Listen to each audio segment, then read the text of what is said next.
¿Qué misil es este que cayó del cielo y que todavía desconcierta al sheriff del condado de Rockingham? ¿Qué es lo que abrió este boquete en esta casa de Hampshire?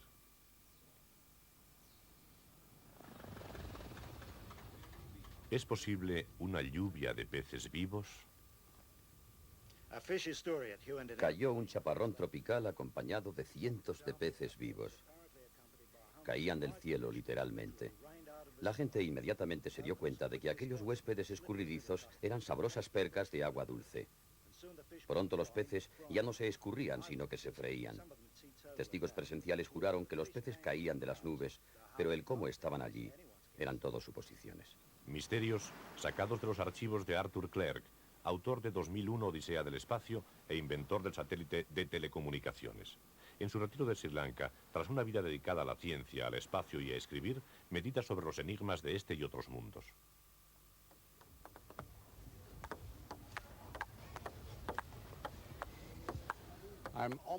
Me resulta embarazoso decirles esto porque muchos de ustedes sencillamente no se lo van a creer. Pero una cosa verdaderamente extraordinaria sucedió exactamente aquí, en mi club de natación de Colombo. Vengo todos los días a jugar al ping-pong con mi amigo Sarat. Hace muy pocos días me contó algo extraordinario. Sarat, dime qué pasó aquel día. Aquel día vi cuatro o cinco peces. ¿4 o 5 peces? Sí, peces. Debajo de este árbol, 3 aquí. ¿Debajo de este árbol? ¿Y estaban en el suelo? Sí. ¿Qué sentiste cuando los viste? ¿Qué pensaste? Pensé que habían caído del arco iris. Así que pensaste que habían caído del arco iris. Es curioso. Había oído hablar de este tipo de cosas durante 40 años, pero nunca soñé que fueran a suceder tan cerca de mí. Me refiero a eso tan extraordinario de que caigan peces del cielo. Misterios del mundo, por Arthur C. Clarke.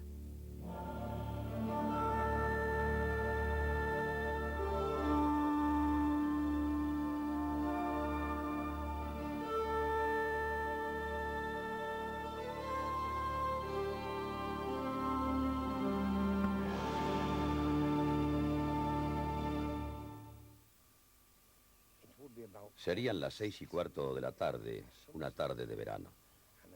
En la Segunda Guerra Mundial, Joe Alpin, de Yorkshire, estaba destinado con su compañía en Alton Towers, en Staffordshire. Aquella tarde iba por el parque conduciendo un camión del ejército.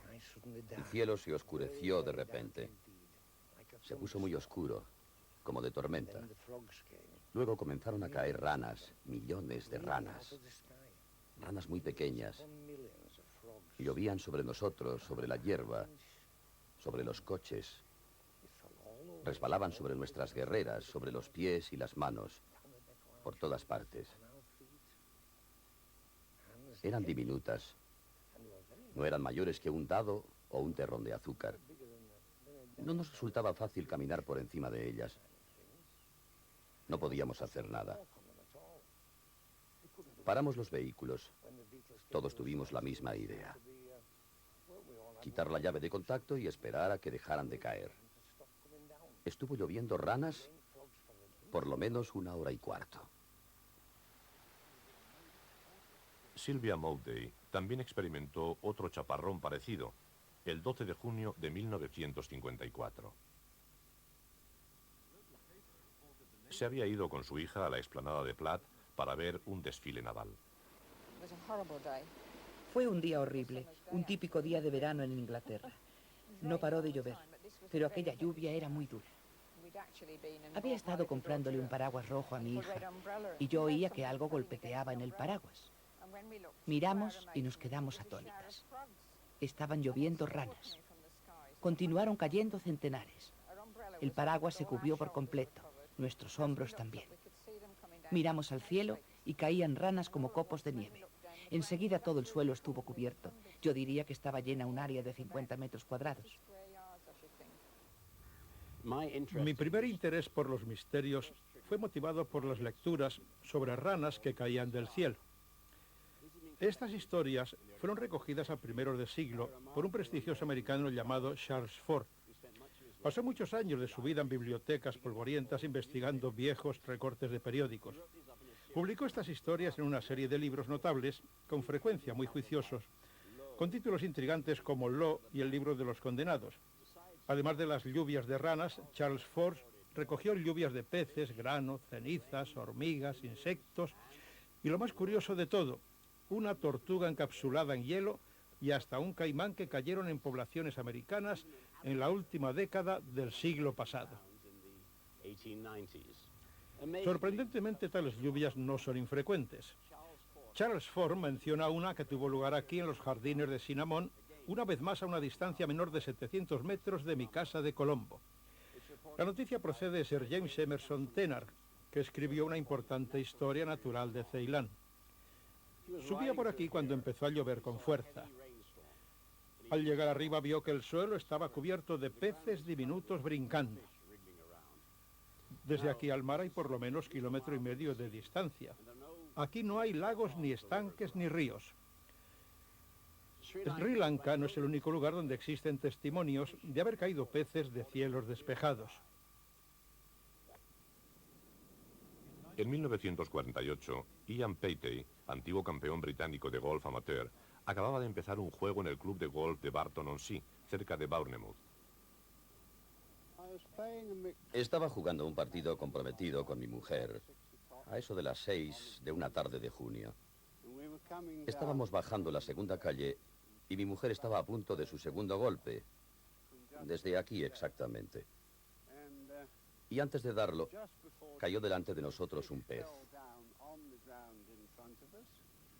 Miramos hacia arriba y de repente comenzaron a caer a cientos en un área de unos 100 metros cuadrados. Estaban vivos. Eran más grandes que las morrallas, posiblemente más pequeños que las sardinas. Nuestra reacción fue de asombro. Después de todo, no había ni una nube en el cielo. No se podía esperar que cayera algo así. No había señales de que fuera alguna tormenta.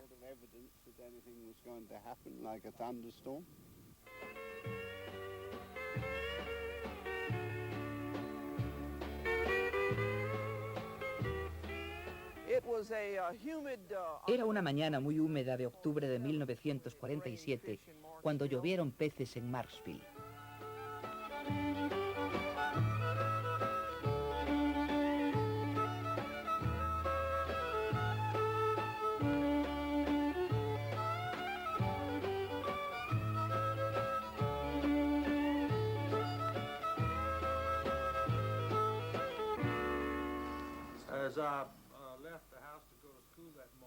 Aquella mañana salí de casa para ir al colegio.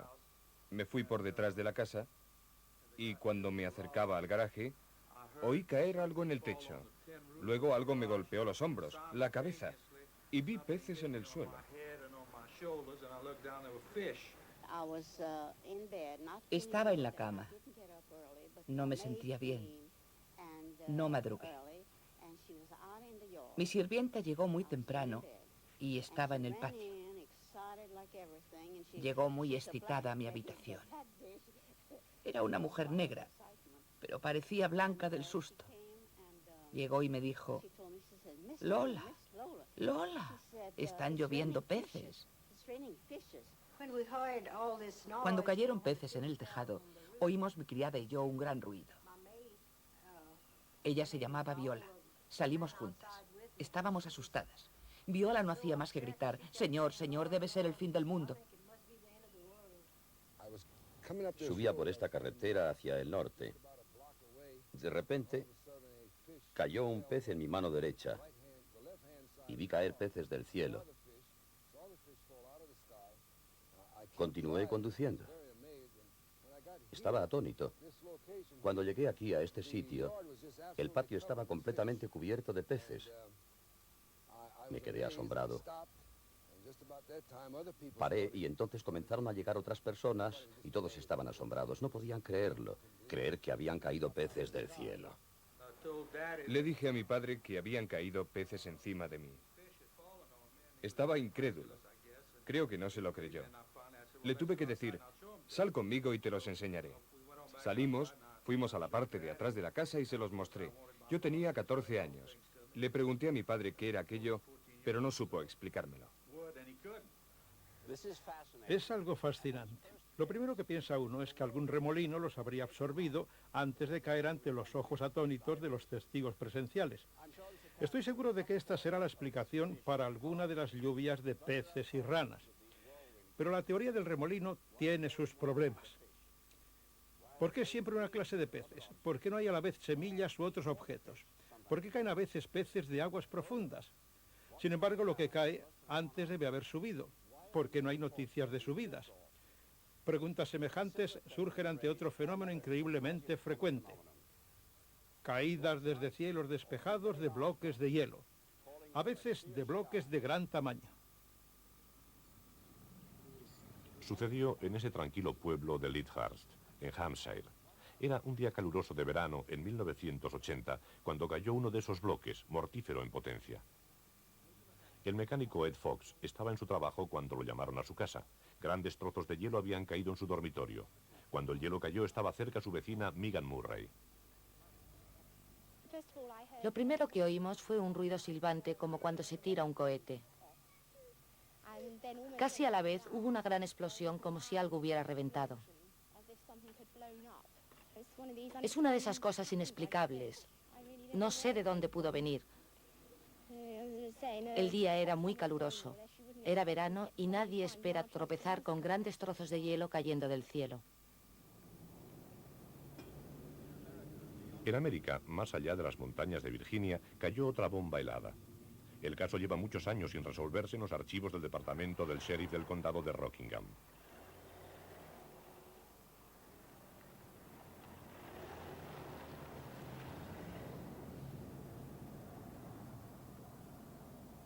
El incidente tuvo lugar en la casa de Wilbur Coolers, en Timberville, en el valle de Shenandoah.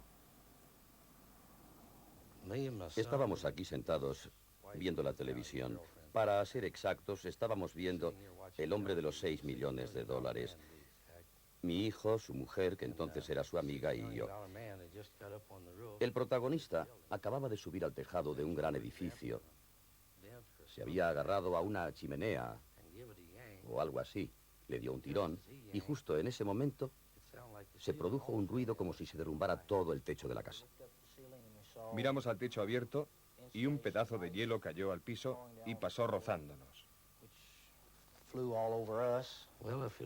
Creo que si hubiese caído más cerca en esta dirección, posiblemente nos hubiera matado a todos.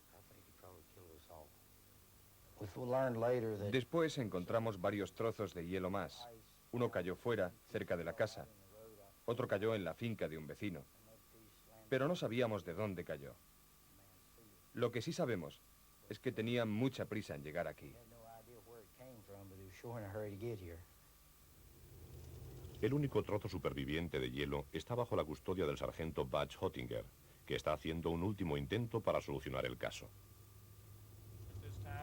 En este momento llevó el hielo al laboratorio para intentar averiguar de una vez por todas la procedencia del hielo.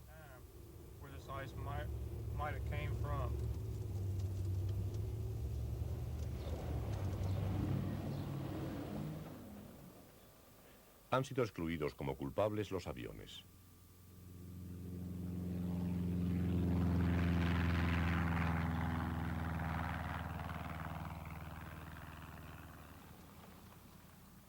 El sargento Hottinger se dirige al Centro Nacional de Investigación Atmosférica, situado en la cima de las montañas rocosas, y al laboratorio de bajas temperaturas del Dr. Charles Knight. Adelante. Dr. Knight, soy el sargento Hottinger, del departamento del sheriff del condado de Rockingham. Vengo en busca de su opinión sobre la caída de hielo en Timberville. Sí, veamos lo que trae. Si usted pudiera analizarlo y ayudarme a resolver la cuestión. ¿Era muy grande el trozo de hielo que cayó? Diría que tenía el tamaño de un balón de baloncesto. Sí, tendría más o menos ese tamaño. Sí, ya veo. Es demasiado grande para ser granizo. Es un tamaño colosal. Bueno, esta parte en ángulo supongo que pertenece a una superficie rota.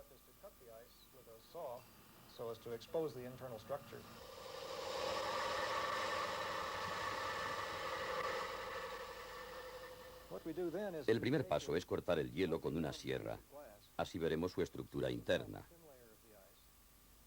Lo que hacemos, pues, es coger un trozo de cristal ligeramente caliente para fundir una capa fina de hielo. Después lo colocamos en esta lámina fría. Cuando el agua se congela, el próximo paso será cortar una fina película uniforme del hielo, paralela al cristal, para ver su estructura interna. Lo primero que vemos es que los cristales son pequeños. Tienen un diámetro de 1 milímetro de promedio. Hay una señal de estratificación. Esta otra es un estrato más claro de cristales. Vamos a comparar esta estructura con un corte de una gran bola de granizo. Este fue su tamaño. Muy grande. Está estructurado con estratos alternativos de cristales grandes y pequeños. Hay una gran diferencia entre ellos. Así es. En mi opinión, se puede concluir definitivamente que esto no fue granizo. En el caso del granizo conocemos su mecanismo básico de formación. Este es un granizo muy grande que cayó el verano del 79 en Fort Collins, a pocos kilómetros hacia el norte. Las piedras de este tamaño caen a una velocidad de 160 kilómetros por hora. Y un balón de hielo como el de Timberville probablemente cayó a unos 200 kilómetros por hora. ¿Cuál es su opinión sobre la procedencia del hielo caído en Timberville? Basándome en el análisis del hielo mismo, la conclusión tiene que ser que no lo sabemos. Se han analizado algunos trozos misteriosos de hielo y al encontrar en ellos partículas de té y cosas así, se pensó que podrían proceder de un avión. En este caso no tenemos ninguna huella que nos sugiera ningún origen específico. Quizá en este caso haya algo interesante para la ciencia. Sabemos que desde un avión puede caer hielo del que se forma en las alas o procedente de desagües defectuosos. Pero hay una cosa importante, y es que existen testimonios de caídas de hielo mucho antes de la aparición de los aviones. Por ejemplo, en Escocia, en 1847, cayó un bloque de hielo de 7 metros de circunferencia. Cayó en la granja del señor Moffat, en Ayrshire. El periódico El Escocés decía: fue una verdadera suerte que no cayera sobre la casa del señor Moffat, la hubiera destruido. Caídas de hielo cerca de las personas siguen ocurriendo en la actualidad. Corren peligro hasta los científicos, como le ocurrió al físico Dr. Richard Griffiths en Manchester en la primavera de 1973. En esta calle, cerca de la boca de riego, cayó un objeto con gran estrépito. Lo cogí y pensé que era hielo. Era más grande que el granizo normal. Y por lo que yo sabía, tenía interés científico, mucho más del que yo imaginaba. Porque si me hubiera dado en la cabeza, sin duda alguna me hubiera matado. Al día siguiente, el doctor Griffith se apresuró a ir con el hielo a su laboratorio de la Universidad de Manchester. Allí lo troceó y lo analizó. Observó líneas extrañas en las burbujas. Las líneas de burbujas eran muy regulares. No existían meandros como los que suelen observarse en el granizo. Después lo examinó con luz polarizada, de manera que cada cristal presentara colores diferentes. Casi todo estaba compuesto de cristales diferentes de 4 a 6 centímetros de longitud. Y no había ninguna estructura como las que tiene el granizo atmosférico. Sea cual sea el origen de la formación de este hielo, esas estructuras, en mi opinión, no son del granizo natural. Cuando el doctor Griffiths analizó el agua que se formó después de derretirse el hielo, el misterio simplemente aumentó. Aunque no era granizo, el agua era muy parecida a la de las nubes. Estoy desconcertado. Analicé este problema intentando encontrar una explicación obvia. Las hipótesis de los aviones y del granizo nos pareció que había que eliminarlas. Yo realmente no tengo ninguna explicación. Considero muy significativo que algunas de estas caídas de hielo vayan acompañadas de fuertes explosiones, como el ruido que hacen nuestras naves espaciales al reentrar en la atmósfera. Actualmente sabemos que los meteoritos caen a la Tierra, aunque los científicos tardaron mucho tiempo en admitirlo. También creemos que hay gran cantidad de hielo en el sistema solar, en los anillos de Saturno y en el núcleo de los cometas. Quizá alguna de estas caídas se deban literalmente al hielo cósmico. Pero hay otras caídas contadas por testigos impecables a las que soy incapaz de darles ninguna explicación racional. Su opinión es tan buena como la mía. Domingo 13 de marzo de 1977. Alfred Wilson Osborne, corresponsal del Evening Post de Bristol, salió de la iglesia metodista de Westbury Park y se fue con su mujer.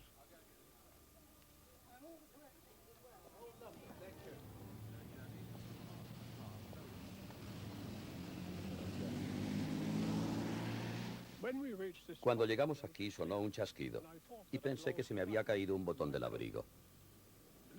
Miramos alrededor y nos dimos cuenta de que estábamos en medio de un chaparrón de avellanas que caían del cielo. Caían sobre los coches, por las cañerías. Había unas 350. No sabíamos de dónde caían esas avellanas. Cogimos unas pocas y las llevamos a casa, como recuerdo. Abrimos algunas y estaban frescas y dulces. El cielo estaba azul. No había ninguna nube.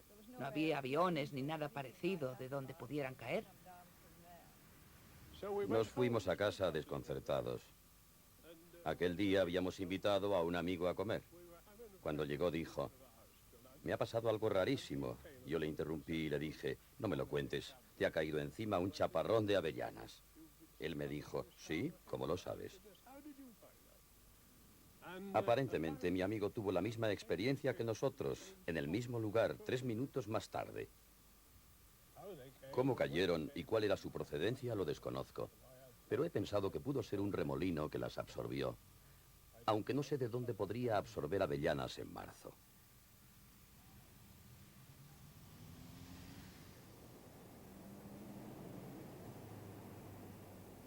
Otros chaparrones nutritivos cayeron en South Mile Road, en Southampton. La lluvia cayó un día de invierno sobre Roland Moody y sus vecinos. Estaba en el invernadero recogiendo semillas y oí un ruido de algo que golpeaba el cristal encima de mí. No le di mucha importancia, pero 3/4 de hora o 1 hora más tarde volvió a ocurrir lo mismo. Entonces miré a través del cristal y lo vi cubierto de mostacilla y berro. Estuvo cayendo así, me parece, todo el día, a intervalos de media hora. 1 hora. Yo diría que en total sucedió unas 6 veces aproximadamente. Estábamos en el comedor y oímos un ruido terrorífico. Fue un ruido terrible. Bajamos corriendo al jardín y de repente cayó una carga de jugosas semillas de guisantes. Nos agachamos, porque eran muy grandes, unas semillas muy anchas, y hacían un poco de daño. Me volví a mi mujer y le dije: esto es una broma pesada. No pude evitarlo. Al día siguiente cayó un chaparrón de guisantes, maíz, judías. Estábamos muy nerviosos. Era como si nevara.